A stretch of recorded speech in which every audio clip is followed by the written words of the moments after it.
الرجیم بسم اللہ الرحمن الرحیم فاذکرونی اذکرکم واشکروا لی ولا تکفرون۔ ہم یہاں مل بیٹھ کے حضرت والا کی برکت سے اللہ کا ذکر کرتے ہیں، کوئی دین کی بات سنتے ہیں، تو اللہ تعالیٰ یہ فرما رہے ہیں کہ تم مجھے یاد کرو، میں تمہیں یاد کروں گا۔ تو اگر بندہ اللہ کا ذکر کرے، اللہ کو یاد کرے، تو اللہ تبارک و تعالیٰ بھی بندے کو یاد فرماتے ہیں۔ آقا دو عالم صلی اللہ علیہ وسلم فرماتے ہیں کہ جب بندہ تنہائی میں اللہ کا ذکر کرتا ہے، اللہ کو یاد کرتا ہے، اللہ تنہائی میں بندے کو یاد کرتے ہیں، اور جب بندہ کسی مجمع میں مل بیٹھ کے اللہ کو یاد کرتے ہیں، اللہ کا ذکر کرتے ہیں، تو اللہ تبارک و تعالیٰ اس سے بہتر مجمع میں بندوں کا ذکر فرماتے ہیں۔ تو فرشتوں کے مجمع میں اللہ تبارک و تعالیٰ ہمارا ذکر فرماتے ہیں، اور پھر اللہ تبارک و تعالیٰ یہ فرماتے ہیں نسوا اللہ فنسیہم، جو اللہ کو بھول جاتے ہیں اللہ بھی ان کو بھلا دیتے ہیں۔ تو یہ کتنی بڑی سعادت ہے، خوش قسمتی ہے کہ اللہ اپنے بندوں کو یاد کریں اور ہم ان بندوں میں شامل ہو جائیں جنہیں اللہ تبارک و تعالیٰ یاد فرما رہے ہیں۔ اور اللہ تبارک و تعالیٰ کی طرف سے تو یہ ہے کہ یا ایھا الذین آمنوا اذکروا اللہ ذکرا کثیرا، کہ تم کثرت سے یاد کرو، کثرت سے اللہ کا ذکر کرو۔ پھر اللہ تبارک و تعالیٰ اس پہ فرماتے ہیں هو الذی یصلی علیکم وملائکتہ، کہ اللہ بھی اپنی رحمت نازل فرماتے ہیں اور اللہ کے فرشتے بھی رحمت نازل کرتے ہیں اللہ کو یاد کرنے والوں کو، اللہ کا ذکر کرنے والوں کو، اللہ کا تذکرہ کرنے والوں کو اللہ تبارک و تعالیٰ اپنی رحمت بھی اور اپنے فرشتوں پہ کو بھی لگا دیتے ہیں کہ رحمت نازل کریں، خود اللہ بھی اپنی رحمت نازل فرماتے ہیں۔ تو یہ کتنی خوش قسمتی ہے۔ اور حضرت عبداللہ ابن بصر رضی اللہ تعالیٰ عنہ، ان کی روایت ہے، انہوں نے آقا دو عالم صلی اللہ علیہ وسلم سے عرض کیا، یا رسول اللہ دین کے احکام بہت زیادہ ہیں، تفصیلات تو بہت زیادہ ہیں، مجھے کوئی ایسی بات بتلا دیجئے کہ وہ ایک بات ہی میں پلے باندھ لوں۔ تو آقا دو عالم صلی اللہ علیہ وسلم نے فرمایا لا یزال لسانک رطبا من ذکر اللہ، ہمیشہ تیری زبان اللہ کی یاد سے تر رہنی چاہیے۔ تو اللہ کی یاد سے زبان تر ہو، یہ آقا دو عالم صلی اللہ علیہ وسلم حضرت عبداللہ ابن بصر کو فرما رہے ہیں۔ تو اللہ کی یاد، اللہ کا تذکرہ، اس کا ذکر، یہ بڑی خوش قسمتی ہے، بڑی سعادت ہے۔ اور ہم یہاں جمع ہوتے ہیں، یہ حضرت والا کی برکت سے 15 دن کے بعد یہاں آتے ہیں، تھوڑی دیر کے لیے، آدھا گھنٹہ، پونا گھنٹہ، زیادہ سے زیادہ آنے جانے میں بھی جو وقت لگ جائے گھنٹہ لگ جاتا ہے۔ تو یہ بہت تھوڑا سا وقت ہے۔ اس تھوڑے سے وقت میں ہم یہاں سے آکسیجن لیتے ہیں، پٹرول لیتے ہیں، توانائی لیتے ہیں۔ یہ جب انسان یہاں اکٹھے ہوتے ہیں، نیک لوگ اکٹھے ہوں آپس میں مل کے بیٹھ کے، ہر ایک کی برکت ہے، اس کی برکت سے اللہ تعالیٰ توانائی عطا فرماتے ہیں۔ پھر حضرت والا کی برکت ہے، نیک لوگوں کی مجلس میں، نیک لوگوں کی صحبت میں ہم جب بیٹھتے ہیں، جمع ہوتے ہیں، تو اللہ وہ توانائی عطا فرماتے ہیں، وہ طاقت عطا فرماتے ہیں، وہ آکسیجن اور پٹرول عطا فرماتے ہیں۔ تو یہ آکسیجن اور پٹرول ہم یہاں سے 15 دن کے بعد لے کے جاتے ہیں، تو اس کو ہمیں استعمال ٹھیک کرنا چاہیے، اس کو استعمال کرنا چاہیے۔ کیسے استعمال کر سکتے ہیں؟ اس کے لیے یہ ہے، ایک تو اللہ کی یاد، اللہ کا ذکر ہم ابھی کریں گے تھوڑی دیر کے لیے، لیکن صرف یہ کافی نہیں۔ حضرت والا بھی فرماتے ہیں کہ ہر روز کا معمول بناؤ۔ یہ تو صرف مشق ہے، اللہ کا نام لینے کی مشق ہے، تاکہ ہمیں اللہ کا نام لینا آ جائے، عادت بن جائے، زبان جاری ہو جائے، زبان سے کہنا آ جائے۔ تو معمول بنائیں، ہر روز اس ذکر کو کریں، جیسے حضرت والا نے فرمایا ہے اس کے مطابق، ان کی تعلیمات کے مطابق ہم وہ ذکر کریں، چھوڑے نہیں۔ جب کرتے جائیں گے تو یہ توانائی استعمال ہوگی۔ یہ ایسے ہی ہے جیسے برف، اگر انسان نے کسی جگہ سے حاصل کی، اگر اس سے ٹھنڈا پانی کر لیا، استعمال کر لیا تو مفید ہے، وگرنہ پڑی پڑی کھر جائے گی۔ بالکل اسی طرح پٹرول ہے، یہاں سے ہم نے حاصل کیا، اب جب آدمی سب لوگوں کی برکت سے، حضرت والا کی برکت سے یہاں آتے ہیں، دل میں شوق پیدا ہوتا ہے کہ اللہ کا ذکر کیا جائے، اللہ کی یاد کی جائے، اللہ کی محبت پیدا ہوتی ہے۔ تو اس کو اگر کام میں لائیں گے، معمول بنائیں گے، پابندی سے کریں گے تو یہ برقرار رہے گی، فائدہ ہوگا، مفید ہوگا۔ اور اگر سن کے بس پلہ جھاڑ کے چلے گئے، عمل نہ کیا، تو پھر مفید نہیں، آنا پھر بھی فائدہ ہے، مفید پھر بھی ہے، یہاں آئے ہیں، ایک دفعہ بھی اللہ کا نام لینے کی توفیق مل جائے یہ سعادت ہے، خوش قسمتی ہے۔ لیکن زیادہ مفید اس وقت ہوگا جب ہم عمل کریں گے۔ اس کے ساتھ ساتھ ایک اور کام چھوٹا سا، یہ کثرت سے ذکر کرنے کا، وہ یہ ہے کہ مختلف اوقات پہ مسنون دعائیں ہیں۔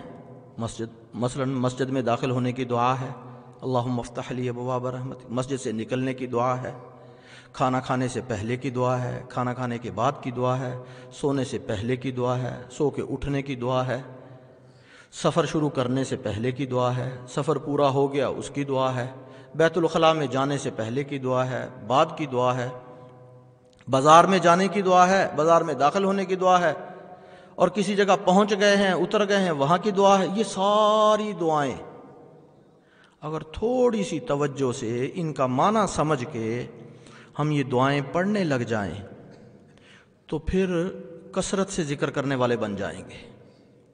اس لیے کہ ذکر کا ایک فائدہ تو یہ انسان کو ہے کہ ہر وقت اللہ کا دھیان پیدا ہو جائے، انسان کے روئیں روئیں میں اللہ داخل ہو جائے، ہر طرف سے آواز آئے اللہ کی۔ یہ ہے نا، ہم بار بار اللہ کا نام لیتے ہیں، اللہ کا ذکر کرتے ہیں تاکہ ہمارا دھیان پیدا ہو جائے، زیادہ سے زیادہ دھیان ہو۔ جتنی دعائیں ہیں، یہ جو دعا ہے، ابھی دعا کی فضیلت ہم سن رہے تھے، دعا کے احکام سن رہے تھے، ان میں بھی یہی ہے کہ دھیان اللہ کی طرف لگ جائے، ہم اللہ سے مانگنے والے بن جائیں۔ یہ جتنی مسنون دعائیں ہیں ان میں ہر ایک کے اندر یہی ہے کہ یا اللہ بیت الخلاء میں جا رہا ہوں، کوئی پریشانی نہ ہو، تکلیف دہ چیزوں سے حفاظت ہو جائے، باہر نکل گیا یا اللہ تیرا شکر ہے، مصیبت گندگی نکل گئی، کھانا کھا رہے ہیں یا اللہ اس میں برکت ڈال دیجئے، یا اللہ تیرے نام سے کھانا کھا رہے ہیں۔ کھانا کھانے کے بعد کی دعا ہے، اللہ کا شکر ہے یا اللہ تو نے یہ کھلایا ہے۔ مسجد میں داخل ہو رہے ہیں، یا اللہ میرے لیے رحمت کے دروازے کھول دے، یا اللہ مسجد سے نکل رہے ہیں، اللہ سے دعا کر رہے ہیں کہ یا اللہ اپنا فضل فرما دے۔ ہر جگہ، ہر مرحلے پہ، ہر دعا میں اللہ کی طرف توجہ ہے، یہ دھیان ہے، استحضار ہے۔ اگر انسان میں یہ کثرت ذکر کا یہ بڑا فائدہ ہے کہ انسان کا دھیان اللہ کی طرف ہو جاتا ہے، ہر کام میں انسان کو اللہ نظر آتا ہے، پھر ہر کام کرنے سے پہلے بھی، ہر کام کرنے کے بعد بھی اللہ کی طرف فکر ہوتی ہے، دھیان ہوتا ہے، احساس ہوتا ہے، اور پھر اسی کی برکت سے انسان گناہوں سے بچ جاتا ہے، گناہوں سے انسان بچ جاتا ہے۔ پھر جب گناہ کرنے لگتا ہے تو یہ وہی ہے احسان کی کیفیت، ان تعبد اللہ کأنک تراہ فإن لم تکن تراہ فإنہ یراک، کہ یہ احسان کی کیفیت ہے کہ میرا اللہ مجھے دیکھ رہے ہیں۔ پھر جب ہر کام کرنے سے پہلے دعا پڑھے گا، تھوڑا سا معنی اس کا سوچ لے گا، ہر کام کے اختتام پہ دعا پڑھے گا، اس کا معنی سوچ لے گا، تو یہ احساس پختہ ہوتا جائے گا، یہ فکر پختہ ہوتی جائے گی کہ میرا اللہ میرے سارے کام بنانے والے ہیں، میری ساری ضرورتیں پوری کرنے والے ہیں، انہی سے مانگ رہا ہے، انہی کے سامنے اپنی ضرورتیں رکھ رہا ہے۔ جب یہ کرنے کی تھوڑی سی عادت پڑ گئی تو ہم کثرت سے ذکر کرنے والے بن جائیں گے۔ ایک تو یہ مسنون دعاؤں کا ہم اہتمام کر لیں۔ دوسرا، حضرت والا سے ہی پوچھ کے ذکر جو کر رہے ہیں اپنے معمولات میں، اس میں تھوڑا تھوڑا اضافہ پوچھ کے کرتے جائیں۔ یہ پوچھنا چاہیے۔ یہ بسا اوقات یہ غلط فہمی پیدا ہو جاتی ہے کہ اللہ کا نام لینا ہے، پوچھنے کی کیا ضرورت ہے؟ بھئی پوچھنے کی ضرورت ہے، اللہ کا ذکر، اللہ کا نام بہت مفید ہے۔ دیکھیے بچے کو ہم غذا کھلائیں، روٹی کھلا دیں، پہلے دن کا بچہ ہے اس کے منہ میں روٹی ڈال دیں، سخت غذا ڈال دیں، ہضم ہی نہیں ہوگی اس کے۔ اسی طرح تھوڑی دیر کے بعد، کچھ عرصے کے بعد پہلے لیکوڈ غذا کھائیں گے، پھر تھوڑی سی سخت، پھر اس کے بعد اور۔ اسی طرح ہماری جو کیفیت ہے وہ یہ ہے کہ ہمارے معدے خراب ہیں۔ جب انسان کا معدہ خراب ہو تو کوئی چیز اس کو دی جائے تو ہضم نہیں ہوتی۔ خراب کیسے ہیں؟ اس لیے کہ گناہوں کی دلدل میں ہم اتنے پھنسے ہوئے ہیں، گناہوں کی نحوست میں اتنے پھنسے ہوئے ہیں، ہر طرف گناہ ہی گناہ ہے۔ باہر نکلیں تو نظروں کی حفاظت مشکل ہے۔ اب تو صورتحال یہ ہے کہ موبائل ہاتھ میں ہے تو گناہوں سے بچنا مشکل ہے، نظروں کی حفاظت مشکل ہے۔ گناہوں میں جب انسان اتنا پھنسا ہوا ہو تو پھر معدہ خراب ہے۔ پھر اس کے لیے یہ ہے کہ پوچھ کے چلے، پھر حضرت والا بتائیں گے، پھر ان کے بتائے ہوئے طریقے کے مطابق اگر عمل کریں گے تو پھر اس ذکر کا فائدہ زیادہ ہوگا۔ پھر یہ کثرت ذکر، ہم اس راستے پہ چلیں گے تو انشاءاللہ اللہ کی طرف سے رحمتیں اترتی جائیں گی۔ بس اس راستے پہ چلنا یہ میں نے اور آپ نے ہے، چلیں گے تو اللہ کی رحمتیں اتریں گی۔ یہ کس طرح چلیں گے؟ اسی طرح ایک تو یہ یہاں آ رہے ہیں، یہاں آنے کی توفیق مل رہی ہے، اس پہ اللہ کا شکر ادا کریں اور یہ پابندی سے آتے رہیں۔ کوئی کام ہو، کوئی مصروفیت ہو، کوئی ضرورت ہو، آگے پیچھے کر کے پہنچیں، آنے کی بڑی برکت ہے۔ جب انسان کوئی کام ضروری سمجھتا ہے، اہتمام سے کرتا ہے، اللہ اس کو نوازتے ہیں، اللہ عطا فرماتے ہیں، محروم نہیں فرماتے۔ اور اگر آنا یعنی کبھی آ گیا کبھی نہ آیا تو پھر اس سے فائدہ پورا نہیں ہوتا۔ اہتمام سے ایک تو آئیں، آنے کے بعد پھر یہاں ذکر کر رہے ہیں، ذکر کرنے کے بعد دو کام اور، ایک تو مسنون دعاؤں کا اہتمام، وہ کریں گے تو کثرت سے ذکر کرنے والے بن جائیں گے، اور دوسرا یہ کہ جو معمولات ہیں ذکر کے وہ بھی کرتے رہیں، اہتمام اور پابندی سے کریں، وہ بھی کریں، یہ بھی کریں، تسلسل کے ساتھ۔ اگر انسان لگا رہے، اپنی طرف سے کوشش کرتا رہے، پھر اللہ تعالیٰ محروم نہیں فرماتے، پھر اللہ تعالیٰ نواز دیتے ہیں۔